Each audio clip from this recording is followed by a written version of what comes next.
আসসালামু আলাইকুম। নোডাল অ্যানালাইসিসের আজকে আমরা একটা ভিন্ন টাইপের অঙ্ক করব। এটা নোডাল অ্যানালাইসিসের ডিপেন্ডেন্ট সোর্স সম্বলিত অঙ্ক। এটা আমরা সহজে সমাধান করার চেষ্টা করব, আর এটা সহজ, ইনশাল্লাহ পারবেন।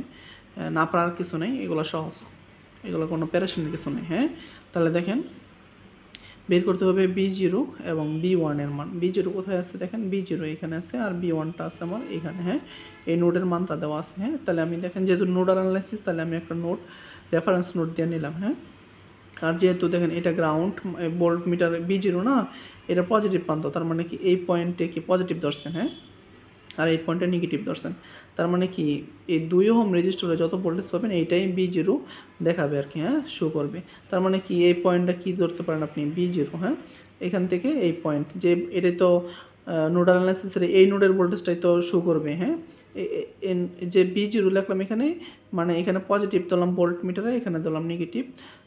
তাহলে এই দুটো যদি নেগেটিভ ধরেন, তাহলে আপনার 2 ওহম রেজিস্টরের যে ভোল্টেজটা এটাই সে শো করবে।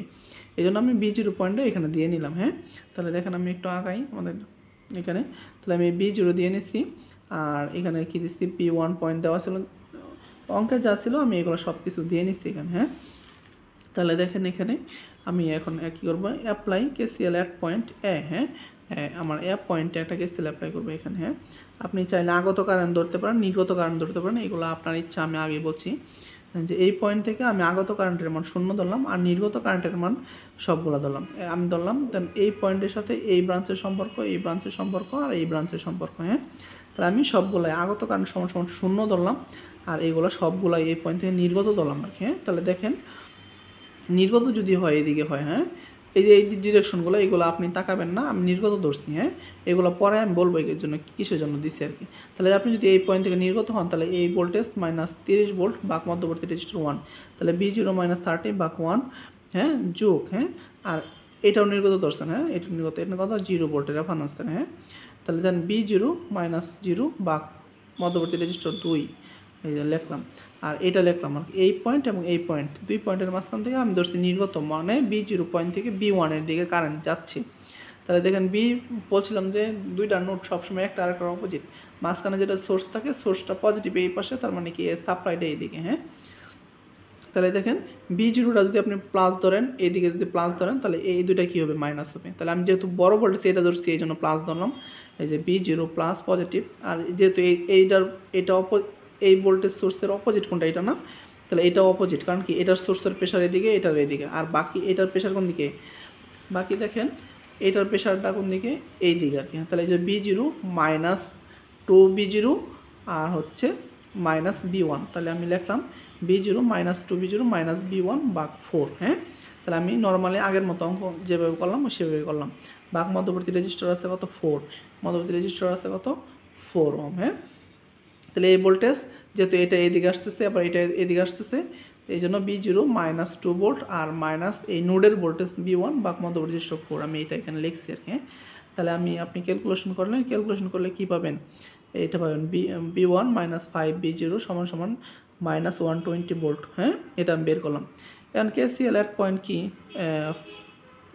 কি লিখবো, বি পয়েন্ট। হ্যাঁ, তাহলে আগত কারেন্ট সমান নির্গত কারেন্ট, বি পয়েন্টে আমরা চলে যাই। বি পয়েন্টে এখানে এই পয়েন্টে দেখেন, এই পয়েন্টের সাথে এই একটা ব্রাঞ্চ সংযুক্ত, এই ব্রাঞ্চ সংযুক্ত, এই ব্রাঞ্চ সংযুক্ত, এই ব্রাঞ্চের কারেন্টটা ওনারা দিয়ে দিচ্ছে যে এই দিকে আসতেছে, তাহলে আমি এই জন্য আগত নিয়ে নিচ্ছি এখানে। হ্যাঁ, তাহলে আগত কারেন্ট 3, আর বাকিগুলো আমি লিখছি কি নির্গত কারেন্ট। দেখেন এখানে নির্গত কারেন্ট কি এই মানে এই পয়েন্ট থেকে এদিকে কারেন্ট যাচ্ছে, এই পয়েন্ট থেকে এদিকে কারেন্ট যাচ্ছে।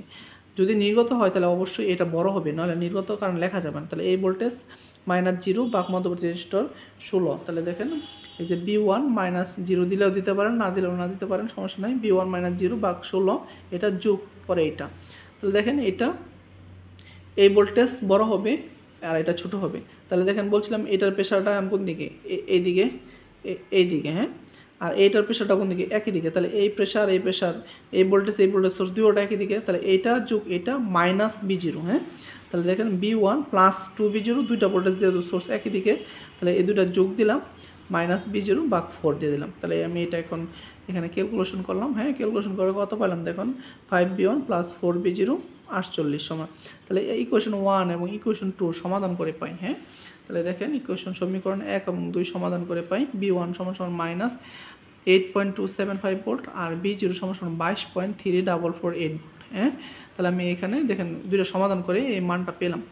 এখন যদি দুটা পেয়ে গেছি, আমাদের আনসার যেটা বের করতে বলছিল এটা আমরা বের করলাম। হ্যাঁ, এখন যদি বলে যে যদি কারেন্টের মান বের করতে বলে, তবে যদি বলে এক্সট্রা আর কি, হ্যাঁ I3, আমি এখানে I3 দিছি। দেখেন I3টা কোথায় তীর চিহ্ন আছে আমাদের, এই যে I3 আছে, I3টা এইদিকে না, তাহলে কি কারেন্টটা এই পয়েন্ট থেকে এই পয়েন্টে যাচ্ছে, তাহলে এই ভোল্টেজ মাইনাস হচ্ছে এটা সোর্সের অপোজিট, যেহেতু -2V0 -V1 এই পয়েন্ট। হ্যাঁ, তাহলে যে B0 মাইনাস 2V0 -V1 বা 4। হ্যাঁ, তাহলে আমি লিখলাম মাইনাস দেন B0 -2V0, হ্যাঁ, আর -V1, তাহলে আপনার এখানে হবে, তাহলে দেখেন এখানে B0 -2V0 -V1 বা 4, তাহলে -2V0 থেকে একটা B0 বাদ দিলাম, তাহলে মাইনাসের B0 হলো -V1 বা 4, মাইনাস B0 মানটা লিখলাম 22.3448, 22.3448, আর B1 এর মানটা -8.275, তাহলে মাইনাস মাইনাসে কী হয়ে যাবে, প্লাস হয়ে যাবে। হ্যাঁ, তাহলে 8.2754, এটা ক্যালকুলেশন করলাম -3.5 অ্যাম্পিয়ার। এটা হচ্ছে আমাদের I3 কারেন্ট। আর যারা আমার ক্লাসে নতুন, তারা আমার চ্যানেলটা সাবস্ক্রাইব করবেন এবং বন্ধুদের সাথে শেয়ার করবেন। কোনো প্রবলেম হলে কমেন্ট করবেন। আর এটা আমার হোয়াটসঅ্যাপ নাম্বার, চাইলে আপনারা কন্ট্যাক্ট করতে পারেন। আর ডিসি সার্কিটের শিট লাগলে আপনারা নিতে পারেন ইনশাআল্লাহ। আসসালামু আলাইকুম।